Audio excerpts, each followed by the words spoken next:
여러분들은 어떤 만남을 기다리고 기대해 보신 적이 있습니까? 아마 누구나 한 번쯤은 누구와의 만남을 간절히 바라고 기다려 본 경험이 있을 줄 압니다.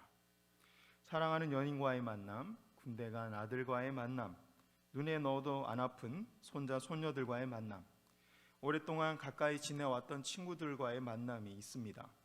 또 어떤 목적과 일 때문에 생기는 만남들도 있습니다. 구청에서 행정 처리를 해야 할 일이 있을 때는 구청 창구에 있는 직원이 간절히 기다려지겠죠. 사업을 하다가 은행에서 급하게 대출을 받아야 할 때는 대출 여부를 결정해 줄 그 직원이 하나님처럼 보일 때도 있습니다. 이렇게 맞는 만남 중에 우리가 반드시 만나야 하고 가장 사모해야 하는 만남은 바로 하나님과의 만남일 것입니다. 하나님을 만나지 않고서는 구원도 없고 풍요로운 삶도 없기 때문입니다. 하나님을 만나지 않고서는 인생의 의미를 찾을 수 없고 방향을 알 수 없기 때문입니다. 그래서 앞길이 막막한 사람들이나 위급한 일을 당한 사람들이 하나님과의 만남을 간절히 원하고 기대하는 것입니다. 하지만 하나님을 만나는 일이 정말 마냥 행복하기만 한 일일까요? 하나님을 만나면 막 달려가서 품에 안길 수 있을까요? 과연 하나님을 만나면 우리가 편하게 그분을 향해 웃어드릴 수 있을까요? 오늘 본문에는 하나님을 만난 이사야 선지자의 이야기가 기록되어 있습니다. 이사야 선지자가 하나님을 만났을 때 무엇을 느끼고 무엇을 깨닫고 무엇을 받았는지 함께 살펴보도록 하겠습니다. 1절 말씀입니다. 함께 읽겠습니다. 우시야 왕이 죽던 해에 내가 본즉 주께서 높이 들린 보좌에 앉으셨는데 그의 옷자락은 성전에 가득하였고 라고 되어 있습니다. 먼저 우시야 왕의 죽던 해라는 말씀을 통해서 이사야 선지자가 하나님을 만났던 때를 기록하고 있습니다. 왕년의 우시야는 다음과 같은 사람이었습니다. 역대하 26장 7절에서 8절까지 말씀입니다. 하나님이 그를 도우사 블레셋 사람들과 구루 바알에 거주하는 아라비아 사람들과 마온 사람들을 치게 하신지라. 암몬 사람들이 우시야에게 조공을 바치매 우시야가 매우 강성하여 이름이 애굽 변방까지 퍼졌더라 라고 되어 있습니다. 이스라엘은 지중해 북쪽 지역과 남쪽 지역을 육지로 연결하는 곳에 위치하고 있었습니다. 한가운데요. 물론 해상 무역을 통해서 지중해 연안의 많은 도시들과도 교류하고 있었습니다. 방금 읽은 말씀에 따르면 우시야 왕은 이스라엘 지역을 완전히 장악하고 있습니다. 요단 동편의 아라비아 사람들과 남서쪽의 블레셋, 남동쪽의 암몬 족속까지 완전히 장악하고 있습니다. 그들이 우시야 왕에게 조공을 바쳤다라는 말씀이 그 증거입니다. 이 지역을 완전히 장악하기 전에는 조공을 받을 수 없기 때문이죠. 우시야의 이 왕의 무력이 주변 나라들까지 완벽하게 장악함으로써 이스라엘 사람들은 안전하게 멀리 이집트까지, 그러니까 애굽까지 오가면서 무역을 할 수 있었습니다. 이 과정에서 우시야 왕에 대한 이야기가 애굽 변방에까지 널리 퍼졌다라고 되어 있습니다. 그 당시 세계의 모든 문명의 중심이었던 이 애굽까지 우시야 왕의 이름이 퍼졌다는 것은 우시야 왕을 모르는 사람이 없을 정도였다라는 뜻입니다. 그런데 아이러니하게도 우시야는 이렇게 자신의 이름이 높아지자 우시야를 높여주신 하나님의 이름을 가볍게 여기게 됩니다. 그래서 그는 다음과 같이 행동합니다. 역대하 26장 16절 말씀입니다. 그가 강성하여 짐에 그의 마음이 교만하여 악을 행하여 그의 하나님 여호와께 범죄하되 곧 여호와의 성전에 들어가서 향단에 분향하려 한지라 라고 되어 있습니다. 율법에 따르면 제사장만 하나님께 드릴 수 있는 분향을 우시야가 지금 바치려 하고 있습니다. 율법은 하나님의 말씀이고 하나님이 주신 삶의 기준과 법입니다. 그러므로 우시야가 율법을 어기고 함부로 분향하려고 했다라는 것은 자신이 하나님의 자리에 올라가려 했다는 것과 같은 뜻입니다. 이것은 단순히 누가 분향을 해야 하는가의 문제가 아닙니다. 세상을 다스리고 지배하는 진짜 왕이 누구인가라는 문제인 것이죠. 주변 모든 나라들을 위해 군림하고 있는 우시아 왕이 진짜 왕인가? 눈에 보이지 않지만 조용히 온 세상을 다스리고 계신 하나님이 진짜 왕이신가? 라는 문제였습니다. 그래서 하나님은 우시아 왕이 분향하려는 순간에 문둥병으로 그를 치셨습니다. 유대인들은 율법에 따라서 문둥병은 하나님께 심판받았다라는 증거로 받아들였습니다. 그래서 문둥병 걸린 사람을 부정하게 여기고 모든 사람들과 격리시켰습니다. 우시아 왕 입장에서 보면 당장 왕위를 내려놓고 격리돼야 하는 암담한 상황에 놓인 것이죠. 이스라엘 백성들 입장에서도 막막하기는 마찬가지였습니다. 그동안 이스라엘 나라를 든든하게 지켜줬던 우시아 왕을 하나님께서 직접 폐위시켜 버리셨기 때문입니다. 이스라엘 백성들은 목자 잃은 양처럼 방황할 수밖에 없게 된 거죠. 그렇게 시간이 흐르고 오늘 본문 1절에 와서는 모든 사람들이 우러러보던 우시아 왕이 죽음을 맞이하고 있습니다. 언제나 신앙의 모범이 되고 영원히 이스라엘을 지켜줄 것만 같았던 우시아 왕이 평범한 사람들과 마찬가지로 죽음을 맞이하고 있는 것이죠. 아니 오히려 더 비참한 모습, 하나님께 심판받고 문둥병에 걸려서 저주받은 모습으로 죽음에 이르고 있습니다. 그래서 성경은 위대한 우시아 왕의 죽음에 대해서 최소한의 기록만 하고 있습니다. 단지 우시아 왕이 죽던 해에 라고만 되어 있습니다. 한 문장도 아니죠. 그리고 그 뒤에 이런 본문 말씀이 이어지고 있습니다. 1절부터 4절까지 말씀입니다. 내가 본즉 주께서 높이 들린 보좌에 앉으셨는데 그의 옷자락은 성전에 가득하였고 스랍들이 모시고 섰는데 각기 6날개가 있어 그 둘로는 자기 얼굴을 가리었고 그 둘로는 자기의 발을 가리었고 그 둘로는 날며 서로 불러 이르되 거룩하다 거룩하다 거룩하다 만군의 여호와여 그의 영광이 온 땅에 충만하도다 하더라. 이같이 화답하는 자의 소리로 말미암아 문지방의 터가 요동하며 성전의 연기가 충만한지라. 아멘. 우시아 왕의 죽음 뒤에 이와 같이 하나님을 찬양하는 말씀, 그분의 영광이 이 땅에 나타났다는 말씀들이 이어지고 있는 이유가 무엇이겠습니까? 하나님이야말로 세상을 다스리는 진짜 왕이라는 뜻입니다. 하나님만이 죽음을 이기신 영원한 왕이라는 뜻입니다. 하나님은 지금 이스라엘 백성들을 향해서 눈에 보이는 유한한 왕이 아니라 눈에 보이지 않는 무한한 왕, 나 여호와 앞에 너희가 나와야지만이 살 길이 있다라고 말씀하고 계신 것이죠. 오늘날 나의 삶에, 우리의 삶 가운데 우시아 왕처럼 높아 보이는 그 왕은 누구입니까? 내 삶을 좌지우지할 것처럼 보이는 그 왕은 무엇입니까? 내 삶의 왕처럼 군림하고 있는 것은 도대체 무엇입니까? 하나님은 내가 바로 온 세상을 다스리는 왕이라고 말씀하고 계십니다. 나 외에는 다른 신이 없다고 말씀하고 계십니다. 방금 읽은 1절과 4절 말씀을 좀 더 살펴보면 이런 의미들이 더 분명해집니다. 1절 하반절을 보면 모든 사람들이 우러러봤던 우시아 왕이 쓸쓸히 죽음을 맞이하고 있는데 반해서 하나님은 높이 들린 보좌 위에 앉으셔서 이사야가 있는 성전에 옷자락을 가득하게 하시는 장면이 나오고 있습니다. 마태복음 14장 36절에 따르면 옷자락이라는 말은 겉옷에 모서리에 다는 술을 가리킵니다. 유대인들이 입었던 옷은 커다랗게 네모난 천을 그냥 둘둘 말아서 옷에 만들어 입었는데 그 네모 모서리 끝에 술이 달려 있었습니다.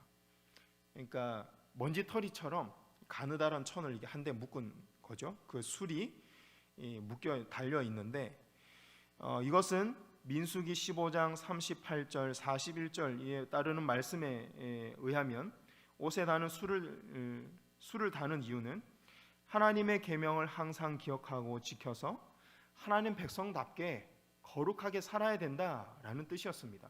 그 술을 볼 때마다 하나님의 율법을 떠올리게 하고 하나님의 계명을 지키도록 하는 의미로 그 술을 옷에 달았던 것이죠. 하나님의 옷 끝에 달린 술이 성전을 가득 채울 정도라면 하나님은 도대체 얼마나 크신 분일까요? 성전에 가둘 수 있는 분이 아닌 겁니다. 우리가 드리는 예배로 제사로 움직일 수 있는 분이 아닌 것이죠. 하나님이 성전 안에만 계신 것도 아니고 이스라엘만 다스리는 것도 아니라는 것을 보여줍니다. 하나님은 온 세상에 충만하고 모든 것을 다스리시는 분, 진정한 왕이라는 뜻입니다. 또 술은 하나님의 말씀을 의미하므로 술이 성전에 가득했다는 것은 예배하는 성전 안에 하나님의 말씀이 가득 찼다라는 뜻입니다. 하나님이 그곳에 임재하셨다는 뜻이죠. 이제 하나님이 주신 말씀대로 살아내는 일만이 이사야 선지자와 예배드리는 우리에게 남아 있습니다. 이제 2절에서는 선포된 하나님의 말씀대로 천사가 순종하는 일, 예배하는 일에 모범을 보이고 있습니다. 2절 3절 말씀 다시 읽어드립니다. 스랍들이 모시고 섰는데 각기 6날개가 있어 그 둘로는 자기의 얼굴을 가리었고 그 둘로는 자기의 발을 가리었고 그 둘로는 날며 서로 불러 이르되 거룩하다 거룩하다 거룩하다 만군의 여호와여 그의 영광이 온 땅에 충만하도다 하더라. 스랍은 특별히 하나님을 찬양하는 천사입니다. 이 천사는 6날개를 가지고 있습니다. 먼저 2개의 날개로 얼굴을 가린다는 것은 자기의 영광을 자기가 자신이 영광을 받는 것이 아니라 하나님께 영광을 모두 올려드리기 위함입니다. 그래서 자기 얼굴을 가리는 거죠.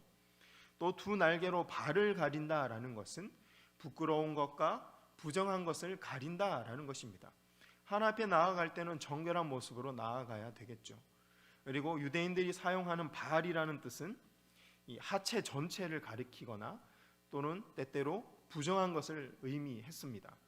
그러니까 부정한 것을 다 가리고 하나님 예배하는 것이죠. 마지막으로 날기 위해 사용한 2날개는 하나님 앞에서 겸손하게 섬기는 모습으로 나타납니다. 하나님이 주신 날개는 6개가 있었는데 천사는 그걸 가지고 자기 마음대로 다니고 싶은 대로 하고 싶은 일을 마음대로 한 것이 아니죠. 하나님 영광 올려드리기 위해서 자기 얼굴을 가리고 하나님 앞에 예배드리기 위해서 자기의 부정한 것을 가리고 하나님을 찬양하고 섬기기 위해서 남아있는 2날개로 날았습니다. 하나님이 천사에게 많은 은사와 많은 능력을 주셨지만 그걸 가지고 오직 하나님을 예배하는 데만 사용하고 있는 것이죠. 천사는 이렇게 몸과 마음이 준비된 상태로 3절에서 하나님을 향해 거룩하다 거룩하다 거룩하다 찬양합니다. 4절에서 하나님은 그런 찬양을 받으시고 성전에 임재하셨죠. 4절에 보면 화답하는 자의 소리로 말미암아 문지방의 터가 요동하며 성전의 연기가 충만했다라고 되어 있습니다. 신의 산에서 그랬던 것처럼 하나님이 임재하실 때는 지진이 나거나 연기가 가득 차게 됩니다. 특별히 구약 성경에 그렇죠. 하나님이 지금 천사의 순종과 겸손과 찬양을 받으시고 성전에 임재하셨습니다. 우리가 이 천사처럼 하나님을 예배하면 하나님이 임재하시고 말씀하시고 우리를 축복하시겠다라는 뜻이기도 합니다. 이사야 선지자는 당시 현장에서 이 사실을 깨닫게 됐습니다. 그리고 자신이 하나님을 예배하고 찬양하기에 너무 부정하다라는 사실을 깊이 깨닫고 절감하게 됩니다. 이사야 선지자의 그 고백이 5절 말씀입니다. 함께 보겠습니다. 그때 내가 말하되 화로다 나여 망하게 되었도다. 나는 입술이 부정한 사람이요 나는 입술이 부정한 백성 중에 거주하면서 만군의 여호와이신 왕을 베었음이로다 하였더라. 이사야 선지자는 천사가 하나님을 찬양하는 모습을 보면서 이것이야말로 하나님이 인간을 만드신 이유고 이스라엘 백성들을 택하신 목적이라는 것을 깨닫게 되었습니다. 하지만 자신의 입술이 부정하기 때문에 하나님을 찬양할 수 없는 현실도 동시에 깨닫고 있습니다. 그래서 자기 입술이 부정하다고 2번이나 고백하면서 이제 내가 망하게 되었다라고 탄식합니다. 우리는 막연히 하나님을 만나면 행복하고 좋은 일들만 생길 거라고 기대하게 됩니다. 하지만 이사야 선지자 이야기에서 보다시피 하나님을 만나는 일은 두렵고 떨리는 일입니다. 왜냐하면 누구도 예외 없이 자기 자신의 부정함에 대해서 적나라하게 직면하고 인정해야 되는 순간이기 때문입니다. 누구든지 하나님을 만나는 순간 이사야 선지자처럼 오호라 나는 죽었구나 라고 탄식할 수밖에 없는 것이죠. 그런데 놀랍게도 모든 것이 끝날 것 같은 바로 그때, 자신의 죄를 구구절절 깨닫게 되는 바로 그때 하나님의 은혜가 시작됩니다. 6절 7절 함께 읽어보겠습니다. 시작. 그때 그 스랍 중에 하나가 부젓가락으로 제단에서 집은 바 핀 숯을 손에 가지고 내게로 날아와서 그것을 내 입술에 대며 이르되 보라 이것이 내 입에 닿았으니 내 악이 제하여 졌고 내 죄가 사하여 졌느니라 하더라. 아멘. 하나님이 우리의 죄를 낱낱이 파헤치는 것은 하나님이 성격이 이상해서가 아닙니다. 하나님이 우리의 죄를 적나라하게 보여주시는 것은 하나님이 잔인해서가 아닙니다. 우리가 우리 죄를 인정해야만, 우리가 우리의 죄를 직면해야만 십자가의 은혜가 우리 위에 부어질 수 있기 때문입니다. 우리가 우리의 죄를 적나라하게 보고 깨달아야만 하나님의 구원에 감격하고 그분 앞에 겸손할 수 있기 때문입니다. 그래야만 우리가 사랑과 존경과 감사를 담아서 하나님을 진정으로 찬양할 수 있기 때문입니다. 하나님과 진정으로 사랑하는 관계 안에 들어갈 수 있기 때문입니다. 하나님과의 관계가 회복되면 그 증거로서 우리 안에 성령이 부어지고 죄로 가려졌던 눈이 밝혀져서 하나님의 마음과 그분의 성품을 알아가게 됩니다. 자신을 향한 하나님의 비전과 계획을 발견하게 됩니다. 소명, 사명을 발견하게 되는 것이죠. 이사야 선지자도 그랬습니다. 8절 함께 보겠습니다. 시작.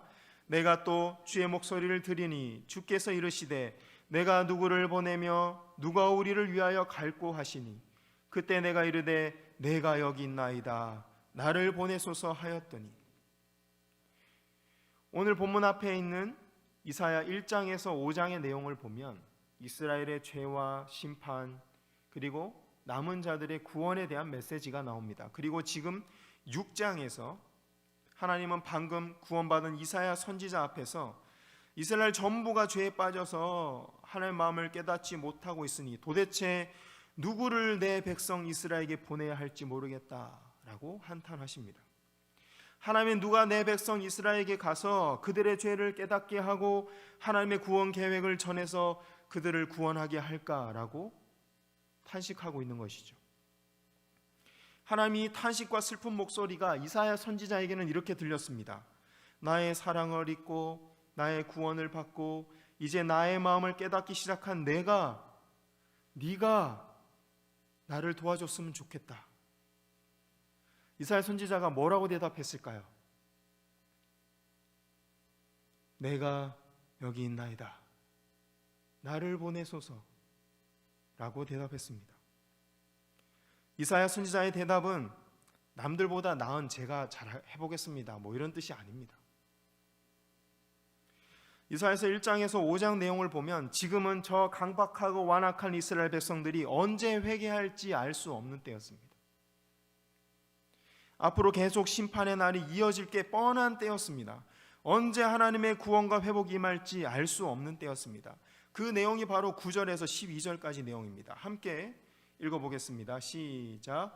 여호와께서 이르시되 가서 이 백성에게 이르기를 너희가 듣기는 들어도 깨닫지 못할 것이요 보기는 보아도 알지 못하리라 하여 이 백성의 마음을 둔하게 하며 그들의 귀가 막히고 그들의 눈이 감기게 하라. 염려하건대 그들이 눈으로 보고 귀로 듣고 마음으로 깨닫고 다시 돌아와 고침을 받을까 하노라 하시기로. 내가 이르되 주여 어느 때까지니까 하였더니 주께서 대답하시되 성읍들은 황폐하여 주민이 없으며 가옥들에는 사람이 없고 이 토지는 황폐하게 되며 여호와께서 사람들을 멀리 옮기셔서 이 땅 가운데 황폐한 곳이 많을 때까지니라. 암울합니다. 9절에서 12절의 말씀을 보면 사람이 감당할 수 있는 일이 아니라는 것을 알 수 있습니다. 말씀을 아무리 전해도 듣는 사람이 없고 하나님의 마음을 아무리 가르쳐줘도 회개하는 사람이 없기 때문에 하나님이 그 땅을 심판하실 거라고 말씀합니다. 많은 사람들이 먼 나라의 전쟁 포로로 끌려가서 많은 성읍이 텅텅 비고 농밭은 황폐해질 때까지 심판은 계속될 거라고 말씀하십니다. 그런데 바로 그 암울한 시기에 말씀을 전하는 사명을 이사야 선지자가 받은 겁니다. 아무도 이사야 선지자를 격려해 주지 않고 아무도 그의 수고와 노력에 보답하지 않으며 아무도 하나님께 돌아오지 않는 말세, 하나님의 뜻을 이 땅에 나타내는 거룩한 입술로 선택받은 사람이 바로 이사야 선지자였습니다. 그는 이 길의 시작이 어디고 끝이 어딘지 알 수 없었으며 사역 가운데 열매를 기대하기도 어려웠습니다. 하지만 그는 대답했습니다. 내가 여기 있나이다. 나를 보내소서. 이사야는 자신이 무언가를 할 수 있다고 믿어서가 아니라 하나님의 사랑과 구원에 감사하는 마음으로 대답했던 것입니다.